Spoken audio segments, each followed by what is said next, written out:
Mi madre se muere en un quirófano y tú estás bebiendo. ¿Acaso eres una persona? Dímelo. ¿Eres humano? Mi madre estaba postrada en una cama del Hospital Universitario La Paz de Madrid. Al tercer día después de su operación para extirparle un cáncer de estómago, le envié un mensaje de WhatsApp a mi marido. ¿Puedes venir esta noche a cuidar de mamá? Llevo 3 días sin pegar ojo. La respuesta de mi marido fue breve. Mañana tengo una reunión importante. Contrata a una cuidadora y ya está. Desde ese día, durante 90 días exactos, él ni siquiera pisó el umbral de la habitación del hospital. Un año después, mi suegra se resbaló en las escaleras de la entrada de su apartamento en el barrio de Salamanca y se fracturó la tibia. A las 2 de la madrugada, llegó un mensaje de mi marido, puntual como un reloj. Ven al hospital ahora mismo. Tienes que cuidar de mi madre. Miré la pantalla del móvil y esbocé una sonrisa amarga. Le respondí con una sola frase. Era la frase que durante el último año había repetido cada noche antes de dormir, como un mantra. Antes de comenzar la historia principal, si le dieran a suscribirse y a me gusta, sería de gran ayuda. Bien, entonces, escuchen con calma. Cuando recibí aquella llamada, estaba en la sala de descanso de la oficina, preparando un café con leche de la máquina, de esos que vienen en sobre y son tan dulces que te duelen los dientes. El sonido de la varilla de plástico rascando el fondo del vaso de cartón era nítido. Sin embargo, en el instante en que escuché las palabras, los resultados de la biopsia no son buenos. Ese ruido cotidiano se clavó en mis oídos como un puñal. ¿Hablo con la señora Sofía Reyes? La llamo del Hospital Central de Madrid, del Departamento de Digestivo. La voz de la enfermera era serena, una calma entrenada. Más tarde comprendí que ellos hacen decenas de llamadas como esa cada día para comunicar desgracias a alguien. Para ellos, no es más que una parte de su trabajo. Tenemos los resultados de la biopsia de su madre, la señora Pilar Soto. El informe patológico revela la presencia de un adenocarcinoma poco diferenciado en el antro gástrico. Debe ser hospitalizada lo antes posible para realizar más pruebas y programar la cirugía. Adenocarcinoma. Esas dos palabras, como afilados trozos de hielo, viajaron a través del auricular, se abrieron paso por mi oído, descendieron por mi esófago y cayeron con un golpe sordo en el centro de mi estómago. Intenté decir algo, pero de mi garganta solo salió un silbido, como si alguien me estuviera estrangulando. Señora Sofía, ¿me escucha? Sí. Mi voz sonó áspera, como una lija. ¿Qué significa que está avanzado? Para saberlo con exactitud, necesitamos hacer un TAC y un PET una vez que ingrese. Pero según los resultados de la biopsia, parece que el tumor ya ha invadido la capa muscular, así que sería conveniente programar la operación cuanto antes. La luz fluorescente de la sala de descanso era pálida. Todo a mi alrededor parecía tener un tono azulado y enfermizo. Me miré las manos. Todavía apretaba la varilla de plástico. Mis nudillos estaban blancos por la tensión y el café ya se había enfriado. Después de colgar me quedé de pie en la sala de descanso unos 3 minutos. ¿O quizás fueron 5? No estoy segura. En ese momento, el tiempo se volvió denso y pegajoso, como la miel solidificada en invierno. Simplemente, no fluía. Mamá. Mi mamá tiene cáncer. El pensamiento daba vueltas en mi cabeza, pero no conseguía tomar una forma real. Era como si alguien me hubiera dicho, mañana, la Tierra dejará de girar. Entendía cada palabra por separado, pero el significado de la frase completa era incomprensible. El móvil seguía en mi mano. Miré aturdida el registro de la llamada que acababa de terminar y, de repente, lo recordé. Tengo que llamar a Ricardo. Sí, a Ricardo, mi marido. Marqué su número. El teléfono sonó 4 veces antes de que respondiera. Sí, ¿qué pasa? Su voz sonaba irritada. A través del auricular oía el murmullo de gente y el sonido de papeles al pasarse. Era un ruido familiar. Está en una reunión. Cariño. La voz me temblaba. Acaban de llamar del hospital. Mamá. Tiene cáncer de estómago. ¿Qué? ¿Cáncer de estómago?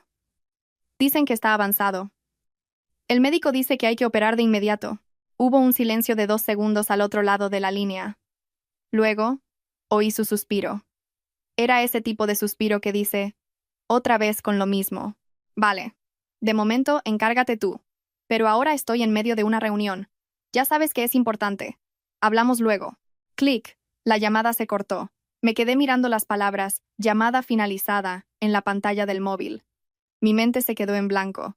Duración de la llamada, 47 segundos. El hecho de que mi madre tuviera cáncer valía apenas 47 segundos en la agenda de mi marido. La puerta de la sala de descanso se abrió. Era Laura, una compañera del departamento de finanzas. Entró con su termo y se detuvo al verme. Jefa, Tienes muy mala cara. ¿Te encuentras mal? No es nada. Una respuesta mecánica salió de mi boca, solo un poco mareada. Vertí el café frío en el fregadero, enjuagué el vaso y salí de la sala. De vuelta en mi sitio, encendí el monitor. Había un archivo de Excel abierto. El informe de análisis de costes del último trimestre. Los números que abarrotaban las celdas blancas parecían un enjambre de miles de hormigas. Me quedé mirándolo fijamente durante 30 segundos, pero no pude leer ni una sola letra. Cogí mi bolso y me acerqué a la mesa de mi jefa. Ha surgido una emergencia familiar. Mi jefa me miró de reojo. Probablemente lo adivinó por el color de mi cara. Asintió sin hacer preguntas. Para ir de la oficina al hospital, tenía que hacer 2 transbordos de metro, de la línea 1 a la 6 y luego a la 10. Como ya había pasado la hora punta, había bastantes asientos vacíos, pero me quedé de pie todo el trayecto. Sentía que si me sentaba, no podría volver a levantarme. Me apoyé en el cristal junto a la puerta y miré hacia afuera. Las oscuras paredes del túnel pasaban a toda velocidad. El estruendo del metro era ensordecedor, tan fuerte que no podía oír nada, ni siquiera los latidos de mi propio corazón. Fue un alivio. No quería oír nada. La planta de digestivo estaba en el 5.º piso.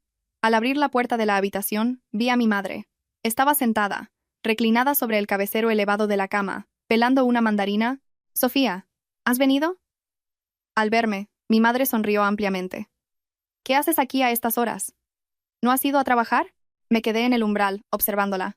Una mujer de 62 años, con el pelo corto y canoso, vestida con el pijama del hospital. Estaba mucho más delgada que la última vez que la vi. Los pómulos se le marcaban, y su piel parecía apagada. Y aún así, sonreía. Como si no pasara nada, como si solo hubiera venido para una revisión sin importancia. ¿Has hablado con el médico? Me acerqué y me senté a su lado en la cama. Sí. Mi madre siguió pelando la mandarina con la cabeza gacha. Las yemas de sus dedos estaban teñidas de naranja. Dicen que tengo algo en el estómago, que solo tienen que quitarlo y ya está. «Mamá, ¿estás bien?» Mi madre me interrumpió, ofreciéndome la mandarina pelada. La medicina de hoy en día es una maravilla. Una operación y se acabó. Mira a la señora del boticario de la cama de al lado. La operaron el año pasado y ahora está como una rosa. El aroma cítrico de la mandarina me invadió las fosas nasales. Un olor fresco hasta doler. Acepté la mandarina. Estaba fría en mi palma. «No llores». Mi madre me acarició la cabeza, como cuando era niña. Con 35 años y llorando a la mínima. ¡Qué vergüenza! No estaba llorando. Pero no pude evitar que se me calentaran los ojos. ¿Cuándo es la operación? Tienen que hacerme un TAC y algunas pruebas más para fijar la fecha. Supongo que será la semana que viene. Mi madre lo dijo con la misma naturalidad con la que diría que la semana que viene va a comprar al mercado. Empecé a hacer cálculos mentales. Ingreso, pruebas, operación, recuperación. Necesitará estar hospitalizada al menos un mes. ¿Quién la cuidará? ¿Y el trabajo? ¿Y los gastos del hospital? Sofía. Mi madre bajó la voz de repente. ¿Sí? No se lo digas a Ricardo. Me quedé mirándola perpleja. ¿Qué? Que no le digas a su familia que estoy enferma. Mi madre evitó mi mirada, jugueteando con la media mandarina que le quedaba en la mano. Si se enteran, solo te causará problemas. Pensarán que tu familia es una carga y te menospreciarán. Mamá, ¿qué dices? Hazme caso. Yo lo sé todo. La voz de mi madre se fue apagando, tan débil que casi se perdía en el zumbido del aire acondicionado de la habitación. Sé que esa familia te trata con dureza. ¿Crees que no me doy cuenta? No supe qué decir. Sentí un nudo en la garganta. Mi madre lo sabía. Aunque nunca había dicho una palabra, lo sabía todo. Y aún así, cada vez que iba a verla, me llenaba las bolsas con aceite de oliva de su pueblo, conservas caseras y legumbres. Todas esas cosas valiosas que acabarían pudriéndose en un rincón de la nevera de mis suegros antes de terminar en la basura. Puedo apañármela sola. Tú no te pidas días libres y sigue yendo a trabajar. Esa noche, volví a casa en el último tren. Al abrir la puerta, el salón estaba a oscuras. Solo la televisión estaba encendida. En un programa de humor, las risas del público estallaban a carcajadas. Ricardo estaba tumbado en el sofá, mirando el móvil. La luz azulada de la pantalla parpadeaba en su rostro. «¿Has llegado?» No se giró para mirarme. «Sí». «¿Has cenado?» «Mentira». Desde el café que dejé a medias a la hora de comer, no había probado ni un sorbo de agua. Pero no tenía ganas de dar explicaciones. Me cambié a las zapatillas de casa y fui al dormitorio a dejar el bolso. Mi marido no preguntó cómo estaba mi madre. No preguntó por los resultados de las pruebas, ni por la fecha de la operación. Nada. como si aquella llamada de 47 segundos nunca hubiera existido. Me senté en el borde de la cama y miré la foto de nuestra boda colgada en la pared. Allí estábamos, 7 años atrás, yo con 28 y él con 30. Con el velo puesto, yo sonreía radiante, y gracias al retoque fotográfico, parecía que todo mi cuerpo desprendía luz. En aquel entonces, de verdad creí que había encontrado a un buen hombre. Ricardo, jefe de proyecto en una gran constructora, un sueldo de 60.000 euros al año, madrileño de toda la vida, con un buen trabajo y padres con la jubilación asegurada. El piso del barrio de Salamanca lo compraron con una hipoteca, pero decían que su valor estaba garantizado por la buena ubicación. Mi suegra también parecía amable al principio. Solía cogerme la mano y decir: «Nuestra Sofía es tan formal y apañada». Pensé que al casarme encontraría la estabilidad, que sería feliz. Desde el salón seguían llegando las risas enlatadas de la gente de la televisión. Ese sonido me partía la cabeza. El día de la operación de mi madre, cayó la primera nevada del invierno en Madrid. Salí de casa a las 5 de la mañana. Mi marido dormía tapado hasta la cabeza. Sus ronquidos eran rítmicos y sonoros. Al ponerme los zapatos en la entrada anduve de puntillas. No sabía por qué, incluso en esa situación, me preocupaba despertarlo. Pero la costumbre es algo poderoso. La estación de metro estaba desierta. Unos pocos limpiadores con chalecos fluorescentes fregaban el suelo del andén. Me paré detrás de la línea amarilla de seguridad y miré la oscuridad del túnel. La operación era a las 8 de la mañana. Llegué al hospital sobre las 6:30 y mi madre ya estaba despierta. La enfermera le dijo que debía estar en ayunas 8 horas antes de la operación y solo le permitió humedecerse los labios con agua. «¿Por qué has venido tan pronto?». Mi madre me miró con reproche. «¿Nieva mucho fuera?». «No, acaba de empezar a nevar». «¿Y por qué vas tan poco abrigada?». Mi madre me tocó la manga del anorak. «Tienes las manos como témpanos». «¿Has desayunado?». «Sí, he comido». Mentí de nuevo. A las 7:30, una enfermera vino a ponerle la bata de quirófano. Con la bata atada con lazos en la espalda, mi madre parecía increíblemente pequeña. Le arreglé el pelo y le puse el gorro de quirófano azul desechable. Entre sus canas dispersas, vi manchas de la edad en su cuero cabelludo. Fue entonces cuando me di cuenta de que mi madre había envejecido. ¿Cuándo había envejecido tanto? Mientras yo estaba ocupada con el trabajo, tratando de complacer a mi suegra y fingiendo ser feliz, mi madre había envejecido sola, en silencio. A las 7:45 llegó un celador. Subieron a mi madre a una camilla y la llevaron al ascensor. A su lado, le apreté la mano con fuerza. Era una mano áspera y seca. «No te preocupes». Fue ella quien me consoló. Me echaré una siesta y cuando me despierte, todo habrá terminado. Estaba esperando fuera, frente a la pesada puerta de acero del quirófano en el sótano, antes de que se encendiera la luz roja de «operando». «El acompañante debe esperar aquí». Solté su mano. Mi madre me miró y sonrió. Era la expresión de un niño asustado que sonríe a la fuerza para que no le riñan. La puerta se cerró con un ruido sordo. Me quedé sola en el pasillo. La pequeña ventana de la puerta estaba a oscuras. El aire caliente que salía de los conductos del techo era seco. El pasillo era largo y desolado. Paredes de un verde pálido, suelo gris y una fila de sillas de plástico naranja a lo largo de la pared. Me senté en una esquina. La silla era dura y fría.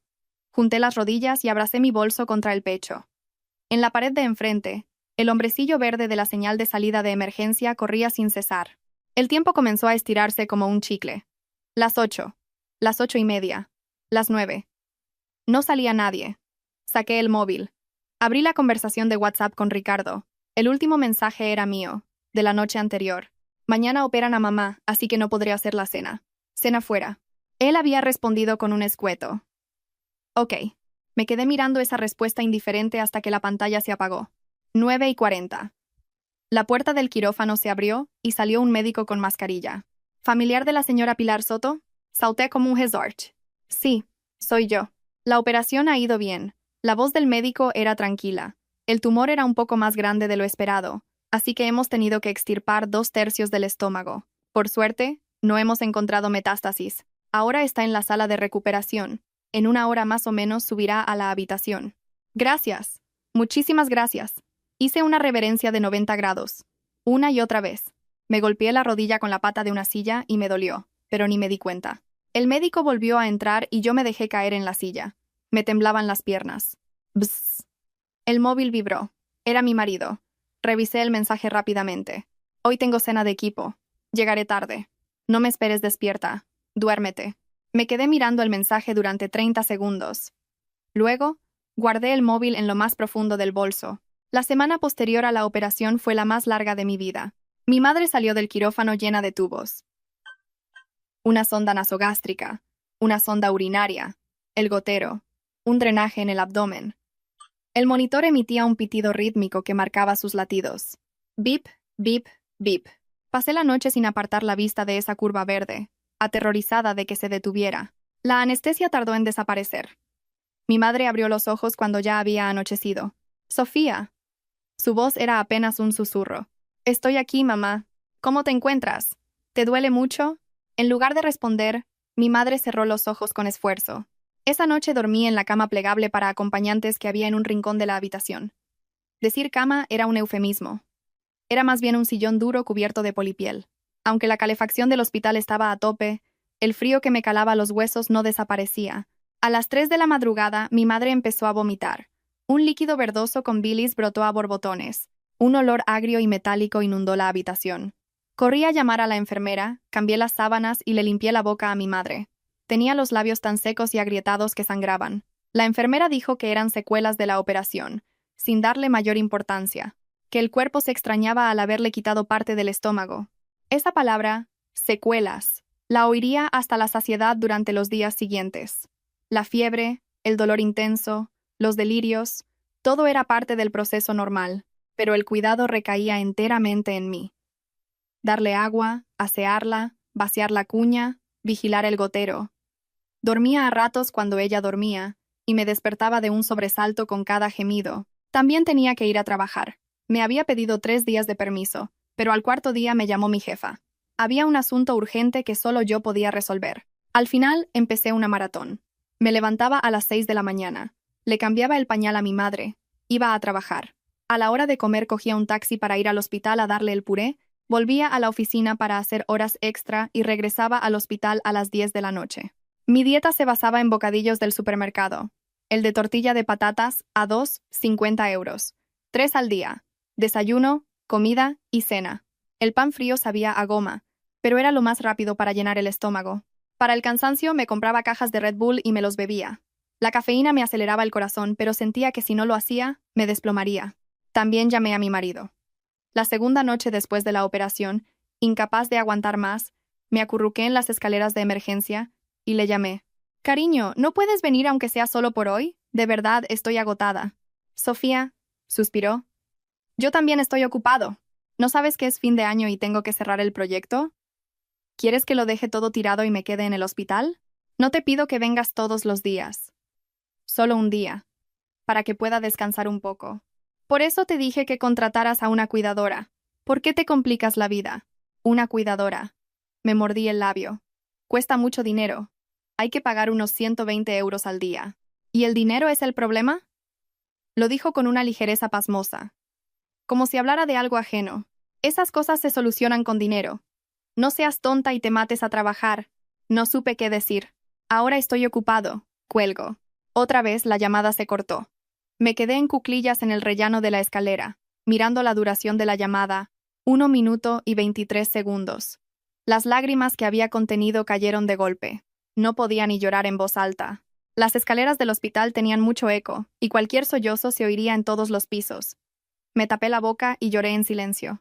El viento frío que se colaba por la rendija de la puerta de emergencia me rozaba los tobillos. Lloré unos 5 minutos. Me sequé las lágrimas y me levanté. Tenía que volver a la habitación. Era hora de cambiarle el gotero a mamá. Tardé 3 días en encontrar una cuidadora. 120 euros al día. Al mes, más de 3.500 euros. Prácticamente todo mi sueldo. La nueva cuidadora era una señora de unos 50 años. Tenía las manos ásperas y era de pocas palabras, pero trabajaba de forma impecable. Sin embargo, mi madre se sentía incómoda. Me da cosa que una extraña me toque el cuerpo. Mamá, yo no puedo faltar al trabajo indefinidamente. Lo sé, lo sé. El sacrificio es mío. Mi madre desvió la mirada hacia la ventana. Esa noche, en casa, abrí el archivo de Excel de las cuentas domésticas. Desde que nos casamos, gestionábamos los gastos con una cuenta común. Yo era la que llevaba el registro meticuloso. Quería comprobar cuánto habíamos gastado en el hospital, cuando descubrí una transferencia extraña. Salida. 4.000 euros. Beneficiario: Beatriz Vega. Beatriz Vega era el nombre de mi suegra. En el concepto ponía: regalo para mamá, de un hijo que la quiere. La fecha era de 3 días antes, el segundo día después de la operación de mi madre. El mismo día que yo, llorando en las escaleras del hospital, le había llamado y él me había gritado que usara el dinero para contratar a una cuidadora. Ese mismo día, le estaba dando 4.000 euros a su madre. Me quedé mirando la pantalla fijamente. Me escocían los ojos. 4.000 euros. El dinero por el que yo me angustiaba para pagar a la cuidadora, una cantidad mayor que mi sueldo mensual, él se lo había dado a su madre sin más, bajo el pretexto de ser un buen hijo. A las 11 de la noche, mi marido llegó oliendo a alcohol. ¿No te has acostado?, dijo, aflojándose la corbata y dejándose caer en el sofá. Dame agua, tengo sed. No me moví. Cariño, ¿no me oyes? Le miré. Cejas pobladas, nariz recta. Cuando éramos novios, me parecía muy guapo. Ahora, me resultaba un completo desconocido. Ricardo. Mi voz sonó demasiado calmada. ¿Por qué le has enviado 4.000 euros a tu madre este mes? Él se detuvo y frunció el ceño. ¿Qué pasa? ¿Estás revisando las cuentas? ¿Qué hay de malo en que un hijo le dé algo de dinero a su madre? No digo que esté mal, pero conoces nuestra situación. Los gastos del hospital de mamá, la cuidadora. Oye, Sofía. Se incorporó y me miró fijamente. Los gastos de tu madre son asunto de tu familia. El dinero que yo le doy a mi madre es cosa mía. ¿Por qué mezclas las cosas? ¿Por qué te has vuelto tan calculadora últimamente? ¿Calculadora? Se me escapó una risa incrédula. O sea que la enfermedad de mi madre es un asunto ajeno, pero darle dinero a la tuya es un acto de amor filial. No hables así. ¿Cuándo me he quejado yo de los problemas de tu familia? Si necesitas dinero, pídelo, pero no me vengas con estas. Resopló, fue a la nevera, sacó una lata de cerveza y la abrió. El sonido fue cortante. Vale, no hablemos más. Entré en el dormitorio y cerré la puerta. Esa noche, mi marido durmió en el sofá del salón. Fue la primera vez que dormimos separados en 7 años de matrimonio. 40 días después de la operación, era Nochebuena. Yo estaba en el hospital, dándole a mi madre un puré. La cuidadora también se había ido a su pueblo por las fiestas y se había tomado el día libre. Sofía. Mi madre, después de comer medio cuenco, negó con la cabeza. Hoy es Nochebuena. ¿No deberías ir con tu familia política? En ese momento, sonó el móvil. Era mi suegra. Dígame, suegra. Sí, Sofía. ¿Cuándo vas a venir? Tenemos una montaña de marisco que preparar y tú todavía sin aparecer. La voz de mi suegra estaba cargada de irritación. Suegra, lo siento. No puedo ir. La cuidadora de mi madre se ha tomado el día libre hoy y tengo que quedarme. ¿Qué? Su voz subió una octava. ¿Acaso no puede comerse una sopa sola para que tengas que quedarte pegada a ella? Es Nochebuena, una vez al año, ¿y a ti te da igual tu familia política? Suegra, la acaban de operar y apenas puede moverse. No me vengas con excusas. Siempre has antepuesto a tu familia, y ahora ya ni disimulas tu desprecio por nosotros. A través del auricular, oí la voz de mi marido. Mamá, dice que no viene. Sí. Dice que no viene, con la excusa de su madre. Ay, y pensar que acepté a una nuera así. Mi suegra chasqueó la lengua, para que la oyera bien. Si la familia de la mujer es humilde, al menos la hija debería ser lista, pero esta no sirve para nada. Pobre mi Ricardo. Tuc, colgó. Me quedé mirando por la ventana. Por ser Nochebuena, el cielo estaba cruelmente despejado y azul. A lo lejos, se veía la silueta de las 4 torres. ¿Era tu suegra?, preguntó mi madre con cautela. Sí. Forcé una sonrisa. No era nada importante. Solo preguntaba cómo estabas. Sofía. Mi madre me cubrió el dorso de la mano con la suya, en la que llevaba el gotero. Sentí sus huesos delgados. No te pelees con tu familia política por mi culpa. Dicen que cuando una mujer se casa, debe entregarse a su nueva familia. Mamá, por favor, no digas esas cosas. Me alteré y levanté la voz. Tú eres más importante. ¿Qué más da un poco de marisco? Los ojos de mi madre se enrojecieron. Esa Nochebuena, mi marido probablemente se rió a carcajadas en casa de sus padres, comiendo langostinos y cordero asado. Yo, al lado de la cama del hospital, me comí una ensalada preparada del supermercado. Mi madre recibió el alta el día 87 después de la operación. Era finales de diciembre, y un viento gélido cortaba la cara. Hice las maletas temprano por la mañana. Artículos de aseo, toallas, unas zapatillas viejas. Las zapatillas de estar por casa de mi madre tenían los talones completamente desgastados. Recibí un WhatsApp de mi marido. Hoy paso cerca. Os recojo. El sol debe de salir por el oeste, pensé. Respondí con un vale. A las 10 de la mañana, el sedán negro de mi marido llegó a la entrada del hospital. Las luces de emergencia parpadeaban. Me acerqué empujando la silla de ruedas. Mi marido estaba sentado en el asiento del conductor mirando el móvil. No parecía tener intención de bajar para ayudar con el equipaje o abrir la puerta. Con dificultad, metí las maletas en el maletero y ayudé a mi madre a sentarse en el asiento trasero. Ella jadeaba, agotada. Nada más subir al coche, mi marido dijo. Hay una caja ahí detrás. Mamá dice que es para la tuya. En la alfombrilla del asiento trasero había una caja de regalo. Parecía un estuche de productos gourmet. Encima de la caja había un post-it amarillo. La letra de mi suegra, firme y afilada. Suegra, que se recupere pronto, y no le dé más problemas a nuestra Sofía. Me quedé mirando la nota fijamente. ¿No le dé más problemas? ¿Que no sea una carga? El coche tardó 20 minutos en llegar al edificio de mi madre, un viejo bloque de 5 pisos sin ascensor. Al llegar, mi marido ni siquiera apagó el motor. Tengo prisa. No puedo subir. De acuerdo. Ayudé a mi madre a bajar. Se tambaleó y se apoyó en el portal para sostenerse. Me di la vuelta para sacar el equipaje del maletero. Brum. El coche arrancó. Con las maletas de mi madre, su neceser y su ropa todavía en el maletero, el coche de mi marido se alejó soltando humo por el tubo de escape y desapareció por la callejuela. Me quedé atónita, mirando cómo se alejaba el coche. En mi mano solo quedaba la caja de regalo de mi suegra, la caja con la nota que decía, no le dé más problemas a Sofía. Sofía, ¿qué pasa? Me llamó mi madre con voz débil. Nada, no es nada. Apreté los dientes. Ayudé a mi madre a subir las escaleras.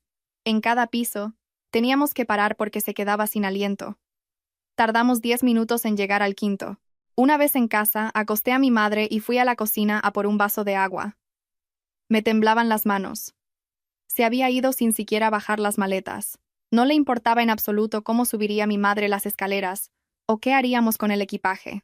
Esa noche, al volver a mi casa del barrio de Salamanca, encendí el portátil y creé un nuevo archivo de Excel. Título del archivo. Recopilación de pruebas para demanda de divorcio. Primera hoja. Fecha. 15 de septiembre de 2025. Incidente. Negativa a ayudar en el cuidado de mi madre el día de la operación. Prueba.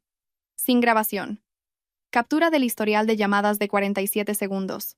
Nota. Excusa de una reunión importante. Fecha. 16 de septiembre de 2025. Incidente. Transferencia de 4.000 euros a su madre mientras se negaba a ayudar con los gastos médicos de mi familia. Prueba. Extracto bancario. Fecha. 24 de diciembre de 2025. Incidente. Insultos de la suegra durante la Nochebuena. Familia humilde. Nota. Pasividad del marido. Seguí tecleando. El registro de 87 días. Las palabras que me dijo. Sus acciones. Su desprecio. Su indiferencia. Todo quedó documentado. Palabra por palabra. A las 2 de la madrugada oí el sonido de la cerradura electrónica. Mi marido entraba. Cerré el portátil y lo guardé en lo más profundo de un cajón. Me acosté en la cama y miré al techo. Había una mancha de humedad en el techo. Parecía un corazón roto. Ahora empieza todo. Cerré los ojos en silencio, en la oscuridad. Creé una cuenta anónima en un foro de internet. El nombre de usuario era Lunes en Salamanca, porque la creé un lunes por la noche. Esa noche, como tantas otras, Ricardo había llegado borracho como una cuba. Se había desplomado en el sofá y roncaba como un tanque. Publiqué un post. Título. Casada desde hace 7 años. Mi marido ignora los gastos de la operación de mi madre, pero le da 4.000 euros de paga a la suya. ¿Qué hago? El texto era largo. Desde el día del diagnóstico de cáncer, pasando por los 87 días posteriores a la operación, hasta el post-it de «No le des más problemas a Sofía». Omití nombres y lugares específicos, pero describí los hechos con el mayor detalle posible. Pulsé Enter para publicar y cerré el portátil para intentar dormir. A la mañana siguiente, al revisar el foro, la sección de comentarios había explotado. ¿Eres una santa? ¿Tienes que divorciarte de ese tío ya? ¿En serio? ¿Le da 4.000 euros a su madre y le racanea el dinero de la cuidadora a su suegra? Es un capullo integral. El divorcio es la única salida. Reúne pruebas y huye, por favor. Había gente que pedía más detalles, gente que insultaba a mi suegra, gente que me informaba sobre los procedimientos de divorcio en España y sentencias sobre el reparto de bienes. La respuesta fue abrumadora. Entre ellos, un mensaje privado me llamó la atención. El remitente era abogado especialista en familia Madrid. La foto de perfil era de un hombre de unos 30 y tantos años, con gafas y el pelo bien peinado. Estimada señora, soy abogado en un bufete de Madrid, especializado en divorcios y liquidación de gananciales. He leído su historia y me gustaría ofrecerle mi consejo. En España, los procesos de divorcio, especialmente en lo que respecta al reparto de bienes, son una batalla de pruebas contra el cónyuge culpable. Lo que está haciendo, registrarlo todo por fechas, guardar capturas de WhatsApp y extractos bancarios, es una estrategia excelente. Ya tiene la mitad de la batalla ganada. Si necesita una consulta más detallada, no dude en contactarme. La primera consulta es gratuita. Me quedé mirando el mensaje durante un buen rato. Luego, respondí con 2 palabras. De acuerdo. 3 meses después, empecé a organizar seriamente las cuentas y los registros financieros. Para entonces, ya habían pasado 6 meses desde que mi madre recibió el alta. Aunque tenía que tener cuidado con la comida porque solo le quedaba 1/3 del estómago, su salud había mejorado considerablemente. Los fines de semana, iba a su casa a hacerle la compra, cocinar y hacerle compañía. A Ricardo no le importaba. O, para ser más precisos, no le interesaba en absoluto. Si quieres ir, ve. Total, tampoco es que hagas mucho en casa, me dijo con desdén. No le contesté. Esa noche, en mi archivo de Excel, recopilación de pruebas, empecé a investigar algo más. Los movimientos bancarios de nuestra cuenta común de los últimos 3 años. Ricardo no era de los que miran estas cosas. Ni siquiera se acordaba de la contraseña de la aplicación del banco. Siempre me pedía que se la restableciera. Él era del tipo, los hombres de verdad no se preocupan por estas menudencias. Descargué todos los movimientos de los últimos 3 años, los convertí a PDF y los revisé página por página. Fue entonces cuando encontré una transferencia sospechosa. 17 de marzo de 2024. Salida. 40.000 euros. Beneficiario. Clara Vega. Concepto. Ayuda familiar. Clara era la hermana de Ricardo, mi cuñada. 40.000 euros. No era una cantidad pequeña. Hice un cálculo rápido. 40.000 euros era casi mi sueldo anual. Esa enorme suma de dinero había salido de nuestra cuenta común, pero yo no recordaba haber hecho esa transferencia. Ayuda familiar. ¿Qué asunto familiar requería 40.000 euros? Investigué más a fondo. El origen del dinero era un préstamo. Un crédito personal a nombre de Ricardo, aprobado el 15 de marzo de 2024 por un importe de 40.000 euros, con un interés del 4,7% y un plazo de 3 años. El propósito del préstamo figuraba como gastos familiares. Abrí los detalles del préstamo y bajé hasta el final. En la sección de la balista, un nombre estaba claramente escrito: Sofía Reyes. Mi nombre. Me quedé mirando esas 2 palabras durante más de un minuto. Yo no había firmado como avalista de ningún préstamo. Nunca. Era imposible que lo hubiera olvidado. Avalar un préstamo de 40.000 euros con un interés del 4,7% y olvidarlo por completo era absurdo.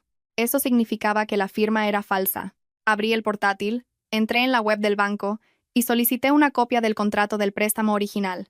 Al día siguiente, el documento llegó a mi correo electrónico. Abrí el archivo y miré la última página. En la casilla de la firma del avalista estaba escrito el nombre Sofía Reyes. Era una caligrafía muy familiar. La letra inclinada ligeramente hacia la derecha, con trazos finos, y el final de las letras alargado. Era la letra de Ricardo. La había visto durante 7 años. No había lugar a dudas. Había falsificado mi firma. Había sacado un préstamo de 40.000 euros usando mi nombre como aval sin mi consentimiento, y le había dado todo el dinero a su hermana. Sentada en la silla del despacho, miré fijamente la firma falsificada en el monitor. No podía moverme. A lo lejos, el sonido de la bocina de un coche atravesaba el doble acristalamiento de la ventana. Este era mi marido desde hace 7 años. Un hombre que, a espaldas de su mujer, usaba su nombre para conseguir un préstamo de 40.000 euros y dárselo a su hermana. Respiré hondo. Y exhalé lentamente. Una nueva fila se añadió a mi archivo de Excel. Fecha: 17 de marzo de 2024. Incidente: el marido solicita un préstamo de 40.000 euros para ayuda familiar. Falsifica la firma de la esposa como avalista y transfiere el dinero a su hermana, Clara Vega. Prueba: copia del contrato de préstamo del banco. Extracto de la transferencia.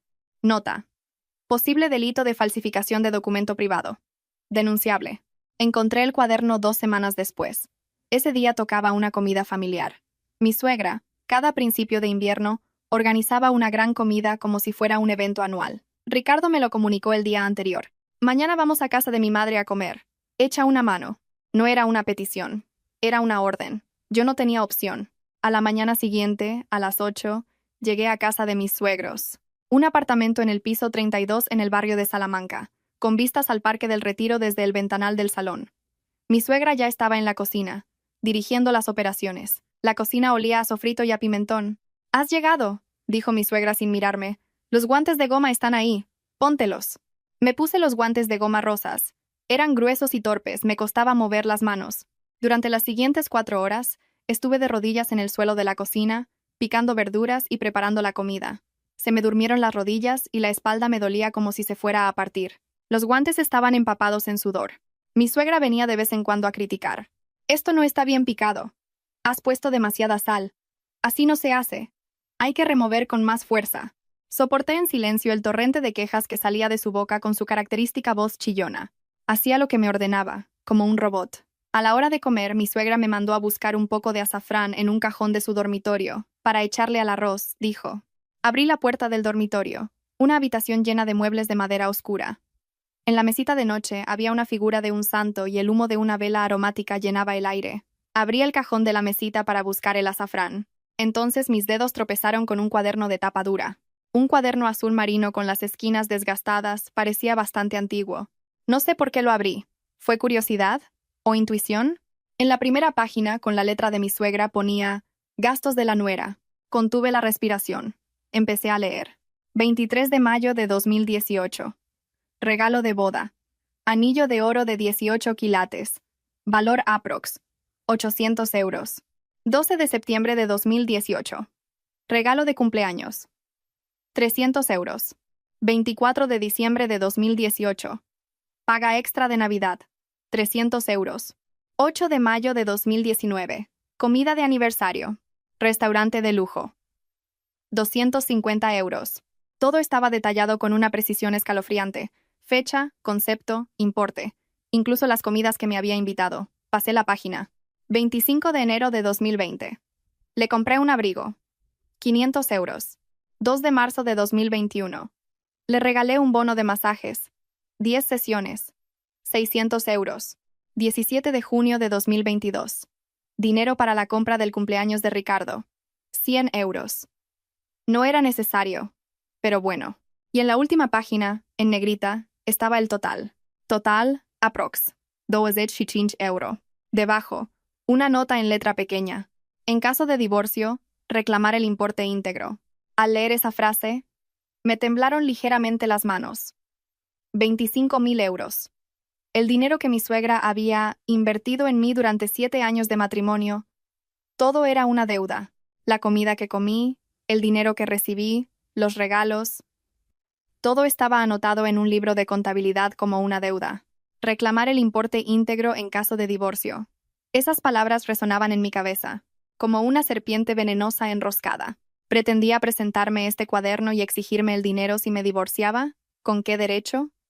El regalo de boda. ¿No es algo que una nuera recibe por costumbre? ¿El dinero de Navidad no es una muestra de afecto? Las comidas. ¿Y las veces que yo la invité? ¿Y los regalos que yo le llevé durante 7 años en cada cumpleaños o fiesta? Cestas gourmet, aceite de oliva virgen extra, vino de reserva, perfumes. ¿Dónde estaba todo eso? No había ni una sola anotación. Solo lo que ella me había dado. «Sofía, ¿has encontrado el azafrán? Se va a pasar el arroz». La voz de mi suegra llegó desde el salón. Cerré el cuaderno a toda prisa y lo devolví a su sitio. «Sí, ya lo tengo, ahora voy». Saqué el azafrán del cajón y salí de la habitación. En mi cara, la sonrisa de nuera buena que había practicado durante los últimos 7 años. Pero mi corazón ya se había enfriado por completo. Esa noche, en la cama, no podía dormir. El contenido de ese cuaderno se repetía en mi mente.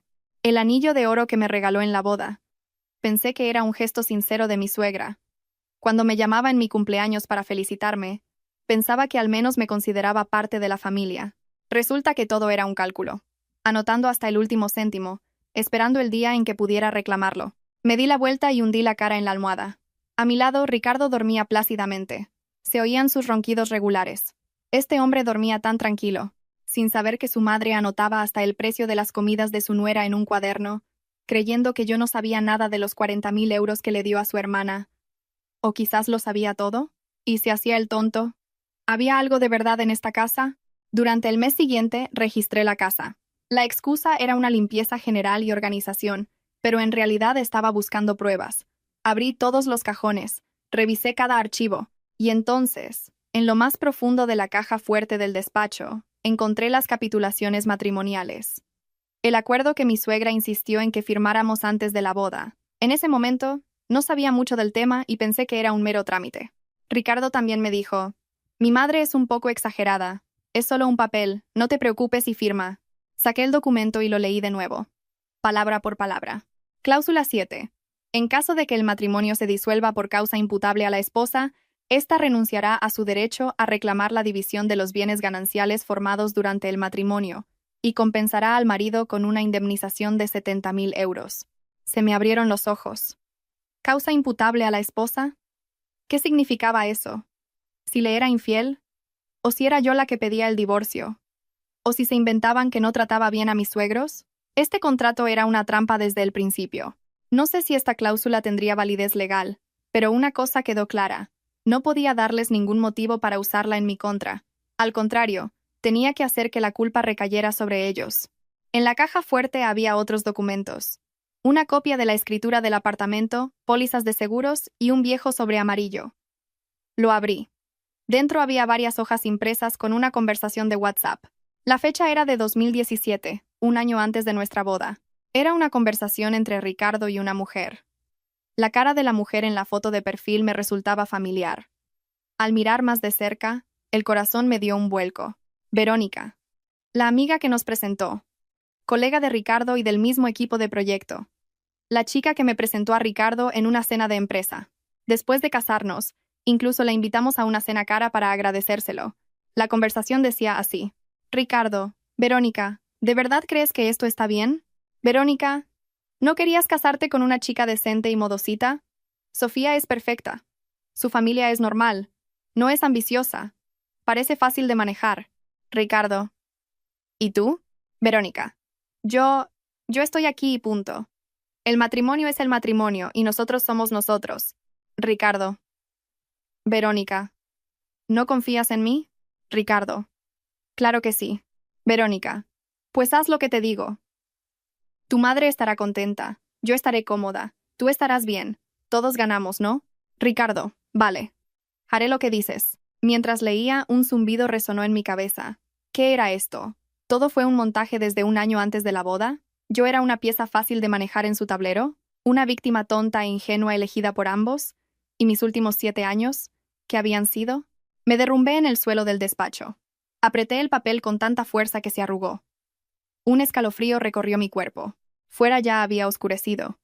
Ricardo había dicho que llegaría tarde. Otra cena de empresa. El despacho estaba en silencio. Solo se oía mi respiración agitada. No sé cuánto tiempo estuve así.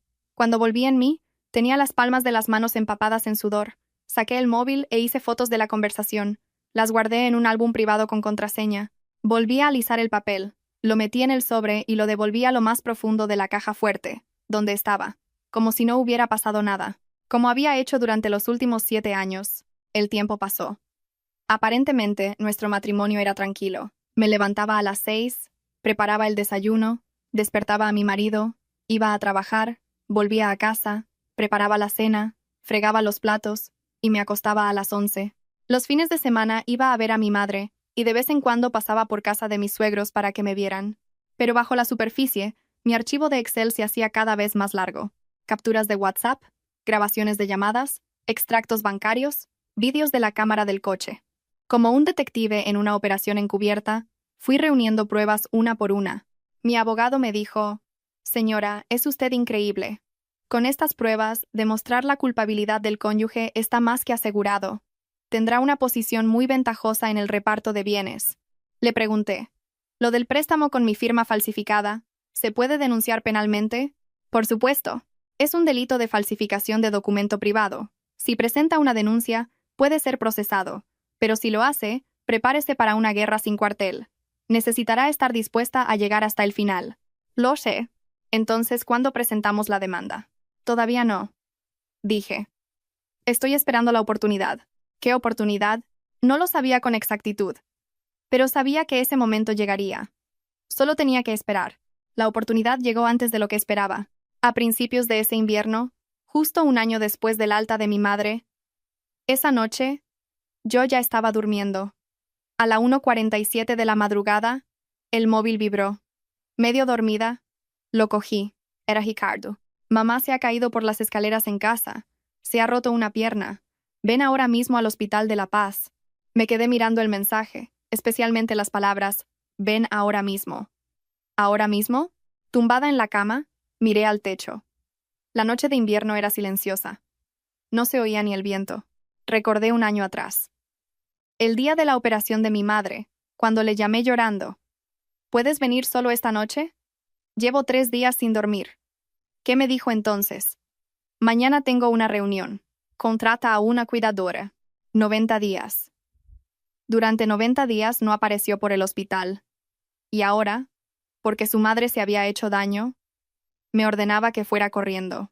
En la oscuridad, una sonrisa se dibujó lentamente en mi rostro. Volví a coger el móvil. Abrí la aplicación de notas. Allí estaba guardada la frase que había leído cada noche durante el último año antes de dormir. Copiar. Pegar en la ventana de chat de WhatsApp. Enviar. Cariño. ¿Recuerdas que cuando mi madre estuvo ingresada durante 90 días dijiste que estabas muy ocupado? Pues yo ahora también lo estoy. Estoy muy ocupada preparando los papeles del divorcio. Ah, y por cierto, en la fiscalía están muy interesados en ese préstamo que sacaste falsificando mi firma. Enviado. El doble cheque azul apareció. Debajo, el indicador de escribiendo apareció. Parpadeó durante 3 segundos y desapareció. Volvió a aparecer. Parpadeó durante 5 segundos y volvió a desaparecer. Y ya no hubo más respuestas. Me quedé mirando la pantalla un rato y luego dejé el móvil en la mesita de noche. Me di la vuelta y cerré los ojos. Esa noche, dormí profundamente. No tuve ningún sueño. A la mañana siguiente, al despertarme, tenía 47 llamadas perdidas, todas de Ricardo. Parecía que había estado llamando como un loco, desde las 2 hasta las 6 de la mañana. Lo ignoré. Me levanté a las 7, me duché y me vestí. Me preparé para ir a trabajar como siempre. El teléfono volvió a sonar. Era él otra vez. Esta vez contesté. Sofía. Al otro lado de la línea, una voz desesperada y asustada estalló. ¿Qué significa lo que me enviaste anoche? ¿Es una broma? No puedes hacer esto. Mi madre está en el hospital. En su voz no quedaba rastro de la arrogancia y la seguridad de antes. Se notaba un temblor, el temblor del miedo. Mirándome al espejo mientras me peinaba, dije con calma. No te preocupes, no voy a interferir en el cuidado de tu madre. No, ¿qué quieres decir con... Y tú no interfieras en mis asuntos. Estoy muy ocupada. Colgué. El teléfono sonó de inmediato. Pulsé el botón de rechazar. Volvió a sonar. Otra vez. Rechazar. Así, unas 5 o 6 veces. Entonces empezaron a llover los mensajes. Sofía, por favor, cálmate. Quedemos y hablemos. Si he hecho algo mal, lo arreglaré todo. Lo siento. Por favor. Te lo ruego. No presentes la denuncia. Me despedirán. Me arruinarás la vida. Los borré uno por uno sin leerlos. Cogí el bolso y salí de casa. El metro en hora punta estaba abarrotado. Apretujada entre la gente, me agarré a una barra y miré por la ventana. El túnel oscuro pasaba a toda velocidad. Tenía la mente en blanco, pero el corazón lleno. Una plenitud que nunca antes había sentido. Al día siguiente, la suegra entró en escena. A la hora de comer, mientras estaba en el comedor de la empresa, recibí una llamada de recepción. Señora Reyes, tiene una visita en el vestíbulo. Dice que es su suegra. Me detuve un momento y luego respondí. Sí, bajo enseguida. Dejé los cubiertos y tomé el ascensor. En el vestíbulo del primer piso, un coche negro estaba aparcado fuera de la puerta de cristal. Mi suegra estaba en una silla de ruedas, y Ricardo estaba detrás de ella. Con un abrigo largo gris y una manta sobre las piernas, la cara de mi suegra estaba pálida. En una mano, apretaba algo. Un fajo de papeles. En cuanto salí por la puerta giratoria, mi suegra gritó. Sofía, desagradecida. Los guardias de seguridad y el personal de recepción se giraron para mirar. Mi hijo te ha mantenido durante 7 años. Nuestra familia te lo ha dado todo. ¿Y te atreves a denunciar a mi hijo? ¿A divorciarte? ¿Eres humana? Mi suegra agitaba los papeles que tenía en la mano hacia mi cara. Era la notificación de la demanda que había enviado mi abogado y una copia de su cuaderno de contabilidad. ¿Cómo te atreves a enviar esto a nuestra casa? ¿Quieres avergonzar a nuestra familia delante de todo el barrio? Me quedé quieta, mirándola desde arriba. Suegra. Mi voz era baja y firme. Este es un documento oficial enviado a través de un abogado. En lugar de montar un escándalo aquí, sería mejor que fuera a casa y lo leyera detenidamente con su hijo. ¿Qué has dicho? Mi suegra intentó levantarse de la silla de ruedas, pero el dolor en la pierna la hizo volver a sentarse. Detrás de ella, el rostro de Ricardo estaba lívido. Sofía. Me llamó con voz apenas audible. Vayamos a casa a hablar. La gente nos está mirando. No hay nada que hablar. Que decida la justicia. En ese momento, un guardia de seguridad se acercó. Señora, no puede hacer esto aquí. Este es un lugar de trabajo. Por favor, guarde silencio. Si tiene algún asunto, espere en la sala de espera. ¡No me toques! He venido a ver a mi nuera. ¿Qué te importa a ti? Mi suegra le gritó al guardia. Por favor, váyase antes de que llamemos a la policía. Llama. Llama si te atreves. El rostro de mi suegra se puso rojo y luego pálido. Me di la vuelta y volví a entrar al edificio sin mirar atrás. Sofía, no te vayas. No me detuve. ¿Sabes cuánto dinero he gastado en ti? Te compré abrigos, te pagué masajes. Pagar el bien con el mal tiene un límite. Te maldeciré por el resto de tu vida. Crucé la puerta giratoria. El grueso cristal aisló el exterior. Pero a través del cristal, veía claramente cómo mi suegra gritaba con la boca abierta. Y detrás de ella, la figura patética de Ricardo, sin saber qué hacer. Los observé un momento y luego me dirigí hacia los ascensores. Sentí que alguien detrás de mí grababa con el móvil, pero no me importó. Una semana después, Ricardo propuso una reunión familiar. El lugar, la casa de sus padres. Los asistentes, mi suegra, Ricardo, mi cuñada Clara, y su marido y abogado, Mateo. Y yo, fui. A las 7 en punto de la tarde, entré por la puerta del apartamento de Salamanca. Ricardo me abrió, con una expresión complicada. ¿Has venido? En el salón, ya estaban todos reunidos. Mi suegra, en una silla de ruedas, con la pierna escayolada, su expresión seguía siendo hostil. Mi cuñada Clara estaba a su lado, mirando el móvil. El cuñado, el abogado Mateo, estaba sentado en un sillón individual enfrente, leyendo unos documentos con cara seria. Me senté en el sofá vacío. Ricardo se sentó a mi lado, encogido. Ya que está toda la familia reunida, mi suegra fue la primera en hablar. Su voz, aunque más suave que la última vez, todavía estaba cargada de espinas. Sofía, si hay problemas en la familia, hay que resolverlos en casa. No está bien sacar a relucir abogados y tribunales. Como sabes, tengo la pierna así y necesito que me cuiden. Como nuera, suegra. La interrumpí. He venido a esta reunión para negociar el divorcio, no para cuidarla a usted. La atmósfera del salón se congeló al instante. Las cejas de mi suegra se crisparon. Ricardo me tiró de la manga. Sofía, aparte su mano. Ya que estamos todos, aclaremos las cosas. Saqué un sobre de mi bolso. Señor Ricardo Vega, el pasado marzo, usted solicitó un préstamo de 40.000 euros para ayuda familiar, falsificó mi firma para ponerme como avalista y le envió ese dinero a su hermana, la señora Clara Vega. ¿Alguien puede explicarme esto? Lancé el extracto bancario y la copia del contrato del préstamo sobre la mesa. El rostro de mi cuñada Clara se puso blanco como el papel. El abogado Mateo frunció el ceño y cogió los papeles.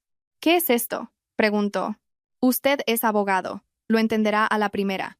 Es el registro de una transferencia de 40.000 euros de nuestra cuenta común a la cuenta de la señora Clara Vega. La avalista del préstamo soy yo. Pero la firma está falsificada. La mirada de Mateo se volvió severa. Giró lentamente la cabeza para mirar a su mujer. Cariño, ¿esto es verdad? Yo no lo sabía, dijo Clara temblando. Mamá y mi hermano dijeron que era solo para un apuro, que lo devolverían pronto. ¿Un apuro?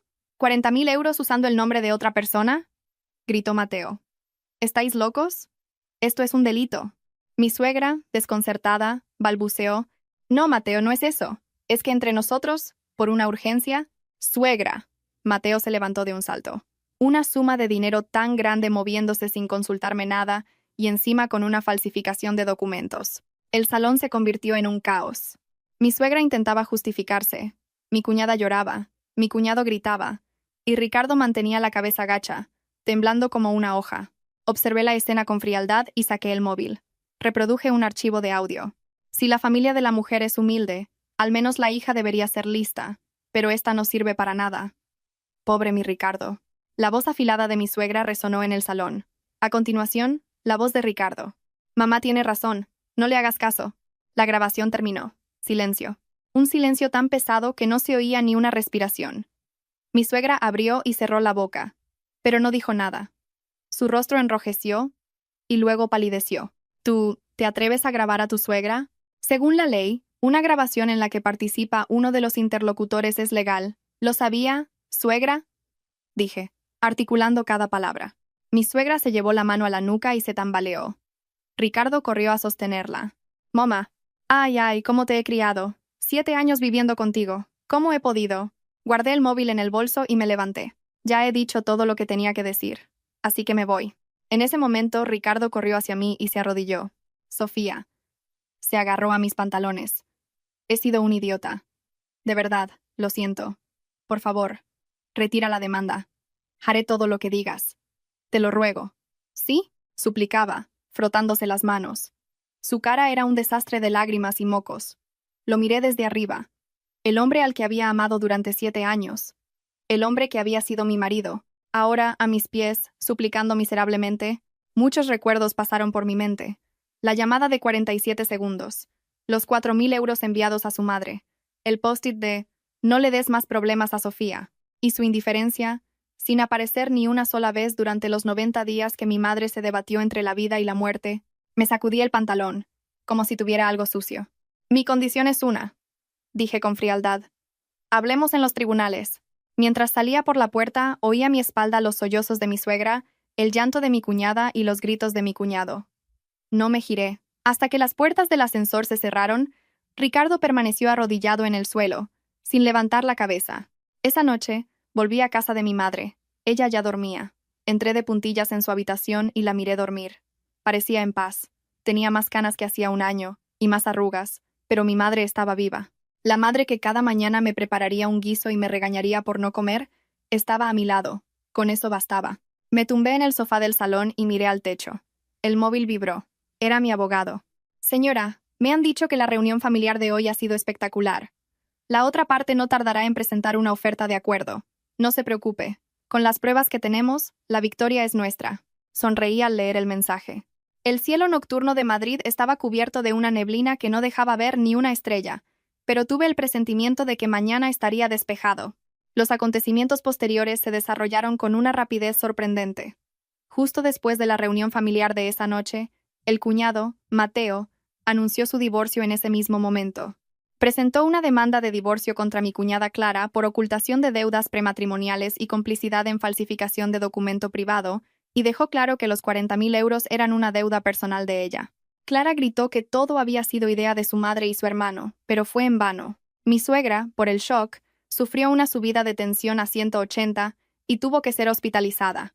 Me contaron que Ricardo vivió un infierno, presionado por su madre y su hermana. La familia Vega se desmoronó por completo. Yo solo tuve que esperar. 6 meses después llegó la sentencia. El tribunal reconoció la falsificación de documentos, la ocultación de bienes y la culpabilidad del marido. Recibí el 65% de los bienes gananciales formados durante el matrimonio y una pensión compensatoria adicional de 50.000 euros. Se demostró que la mayor parte de la hipoteca del apartamento del barrio de Salamanca, del que tan orgullosa estaba mi suegra, la había pagado yo, por lo que pasó a ser de mi propiedad. Ricardo recurrió, pero el resultado en segunda instancia fue el mismo. El día que recibí la sentencia final era una tarde soleada de primavera. De pie en las escaleras del juzgado, mirando el papel con el sello rojo del tribunal, respiré hondo. El aire olía a flores. Olía a jazmín. Un año después del divorcio, me mudé al apartamento que ahora era mío.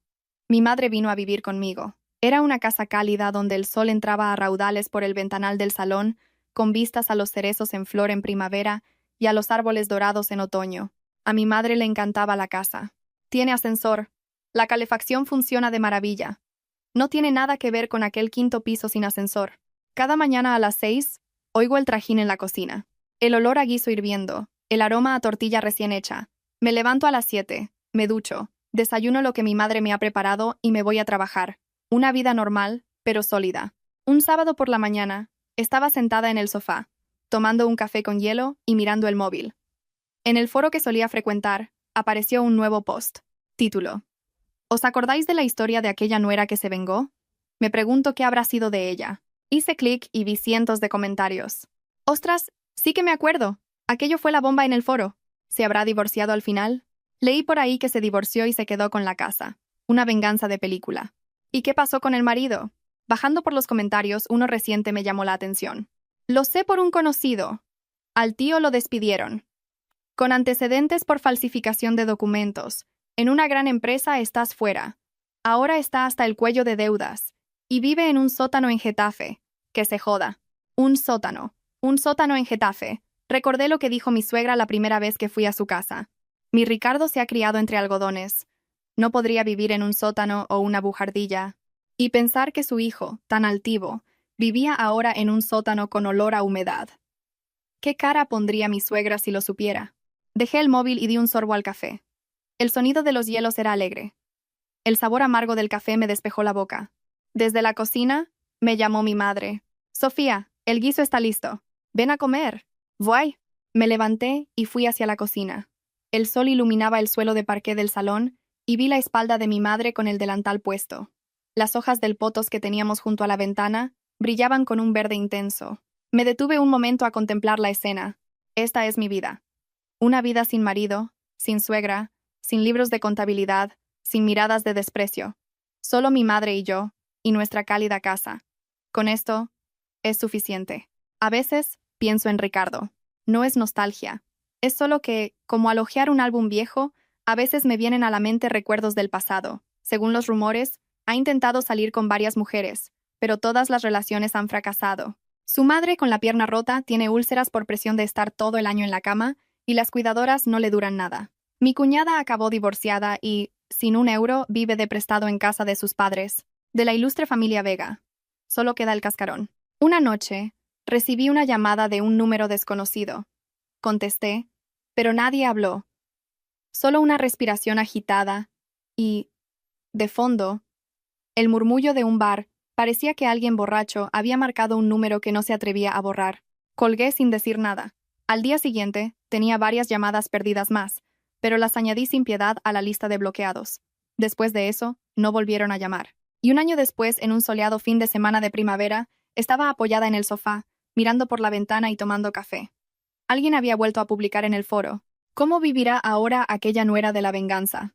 Sonreí al leer la pregunta, y apagué la pantalla. Fuera se oía el canto de los pájaros. Era primavera,